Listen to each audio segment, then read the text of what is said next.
വർഷങ്ങൾക്ക് മുമ്പ് ഒരു നവാഗത സംവിധായകന്റെ സിനിമയിലേക്ക് പുതുമുഖങ്ങളെ തേടുന്നുവെന്ന പരസ്യം കണ്ട ചിലർ തങ്ങളുടെ സുഹൃത്തായ ഒരു ചെറുപ്പക്കാരന്റെ ചിത്രം ഓഡീഷനായി അയച്ചു കൊടുക്കുന്നു. ഓഡീഷന് ചെന്ന അയാളോട് രജനീകാന്തിനെ പോലെ അഭിനയിക്കാൻ സംവിധായകനും സംഘവും ആവശ്യപ്പെടുന്നു. എന്നാൽ എനിക്കതൊന്നും അറിയില്ല, എനിക്കറിയാവുന്നതുപോലെ ഞാൻ ചെയ്യാമെന്നായിരുന്നു ആ ചെറുപ്പക്കാരന്റെ മറുപടി.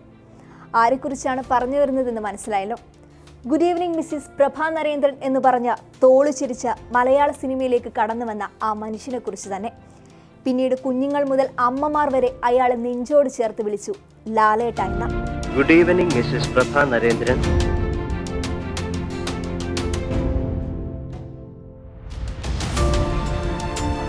കുറച്ചു കാലം മുന്നേ സോഷ്യൽ മീഡിയയിൽ ഒരു കുറിപ്പ് പ്രചരിച്ചിരുന്നു.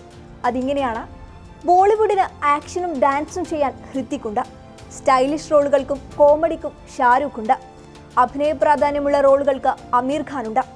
എന്നാൽ മലയാളത്തിന് ഇതെല്ലാം ചെയ്യാൻ ഒരു മോഹൻലാൽ ഉണ്ട്.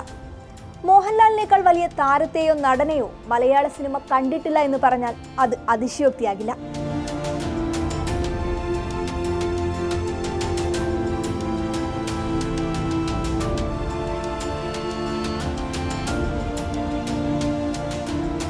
സേതുമാധവനായി പ്രേക്ഷകരെ കരയിക്കാനും ഇന്ദുചൂടനായി കൈയടിപ്പിക്കാനും കുഞ്ഞിക്കുട്ടനായി അത്ഭുതപ്പെടുത്താനും മറ്റാർക്ക് കഴിയും?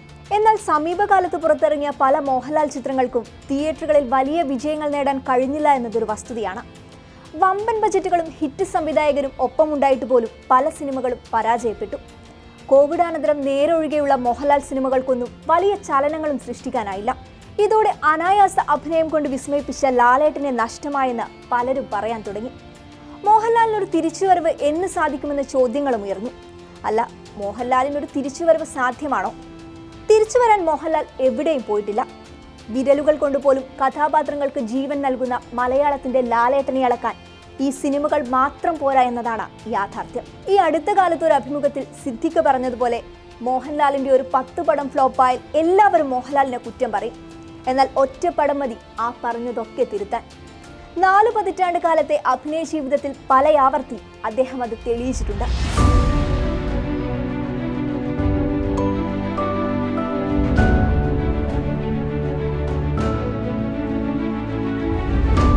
നിനക്കൊന്നും അറിയില്ല, നീ കുട്ടിയാ. 2000കളുടെ തുടക്കം തന്നെ അതിനൊരു ഉദാഹരണമായി എടുക്കാം. നരസിംഹവും രാവണപ്രഭുവും മോഹൻലാൽ എന്ന താരത്തിന്റെ പ്രഭാവത്തിൽ വലിയ വിജയങ്ങളായപ്പോൾ ആ ചുവട് പിടിച്ചു വന്ന പ്രജ, ഒന്നാമൻ, താണ്ഡവം തുടങ്ങിയ സിനിമകൾ പരാജയപ്പെട്ടു. മോഹൻലാലിന്റെ ഈ വേഷങ്ങളെല്ലാം ചേർത്ത് പലരും മീശവരിയൻ കഥാപാത്രങ്ങൾ എന്ന് വിളിക്കാനും തുടങ്ങി. പണ്ട് നാടോടിക്കാറ്റിലും വരവേൽപ്പിലുമെല്ലാം കണ്ട ആ സാധാരണക്കാരനായ മോഹൻലാൽ ഇനി തിരിച്ചു വരുമോ എന്ന ചോദ്യങ്ങളും ഉയർന്നു. അതിനു മറുപടിയായി അത്താണിപ്പറമ്പിൽ ബാലചന്ദ്രൻ എന്ന ബാലേട്ടൻ കയ്യിലെ പെട്ടിയുമായി ഓടിയത് 200-ലധികം ദിവസമാണ്. ഉദയഭാനുവായും പ്രേമചന്ദ്രനായും മോഹൻലാൽ സിനിമകളിൽ തന്റെ അഭിനയത്തിന്റെ രസതന്ത്രം കാട്ടിക്കൊണ്ടേയിരുന്നു.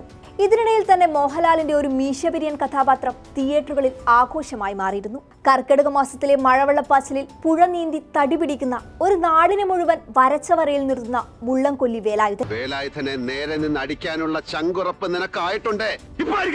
2000കളുടെ അവസാനത്തോടെ മോഹൻലാലിന് പരാജയങ്ങളുടെ ഒരു ഫേസിലൂടെ കടന്നു പോകേണ്ടി വന്നു.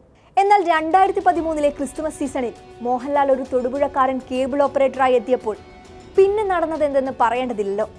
ഒരു സാധാരണക്കാരനായി മലയാളിയുടെ മനസ്സിൽ കയറി പറ്റാനും പുലിമുരുകനായെത്തി കയ്യടി വാങ്ങാനും ദൈവത്തിന്റെ സ്വന്തം നാടിനെ കാത്തുപരിപാലിക്കുന്ന ചെകുത്താനായെത്തി ത്രസിപ്പിക്കാനും മോഹൻലാലിന് മാത്രമേ കഴിയൂ.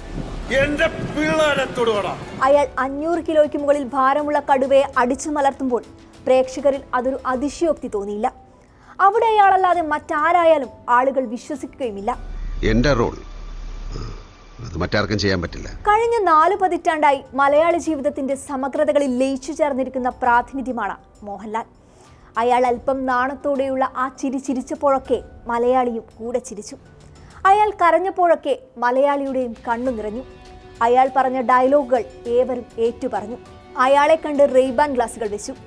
മുണ്ടെടുത്ത് കണ്ണാടിക്ക് മുന്നിൽ നിൽക്കുമ്പോൾ മനസ്സിലൊരു മോഹൻലാലിനെ സങ്കല്പിക്കാത്ത മലയാളി ഉണ്ടാകുമോ? അതാണ് മലയാളിക്ക് മേലുള്ള മോഹൻലാൽ സ്വാധീനം. ഏതാനും ചില സിനിമകളുടെ പരാജയം കൊണ്ടത് അവസാനിക്കുന്നില്ല. രസികൻ സിനിമയിൽ പറയുന്നത് പോലെ കഴിഞ്ഞ 40 വർഷത്തോളമായി മോഹൻലാൽ ഇവിടെയുണ്ട്. ഇനിയും ഇവിടെ തന്നെയുണ്ടാകും. ഒപ്പം പ്രേക്ഷകരും.